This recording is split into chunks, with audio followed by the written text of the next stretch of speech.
இப்போ இன்னைக்கு நைட்டு மழை வந்து அதிகமாக இருக்குன்னு இருக்காங்க. இதுக்கு நம்ம என்னென்ன ஏற்பாடு பண்ணியிருக்கோம்? அரசியல் எல்லா இடத்துலையும் இப்போ தயாராக தாங்க இருக்குது. இன்னைக்கு நைட்டு சில மாவட்டங்கள் இருக்குன்னு சொல்லியிருக்காங்க. எல்லா இடத்துலையும் எல்லா மாவட்ட அமைச்சர்களும் அங்கே முதலமைச்சரோட உத்தரவு பேரில் எல்லாம் அலர்ட் இருக்காங்க. டெல்டாவில் கடுமையான மழை இருக்கும், ரெட் அலர்ட்லாம் விட்டுருக்காங்க. 2 3 நாளாக சொல்லிட்டு இருக்காங்க. இப்போ எந்த மழை இயற்கை வரும்போது நம்ம இப்போ சமாளிச்சு தான் ஆகணும். கண்டிப்பாக அது சமாளிப்போம். அதிமுக கலாய்வு கூட்டத்தை தொடர்ச்சியாக சண்டை போட்டு வராங்க. இதை நீங்கள் எப்படி பார்க்குறீங்க? அது நான் கமெண்ட் பண்ண விரும்பலைங்க. நான் நம்மளோட கலை நிகழ்ச்சிகளில் பிஸியாக இருக்கேன்.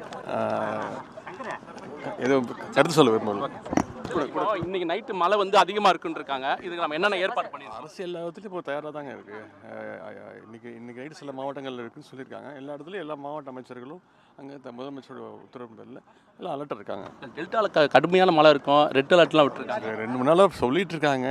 இப்போ எந்த மழை இயற்கை வரும்போது நம்ம இப்போ சமாளிச்சு தான் ஆகணும். கண்டிப்பாக அது சமாளிப்போம். அதிமுக கலாய்வு கூட்டத்தை தொடர்ச்சியாக சண்டை போட்டு வராங்க. இதை நீங்கள் எப்படி பார்க்குறீங்க? அது நான் கமெண்ட் பண்ண விரும்பலைங்க. நான் நம்மளோட கலை நிகழ்ச்சிகளில் பிஸியாக இருக்கேன். எதுவும் கருத்து சொல்ல விரும்பல.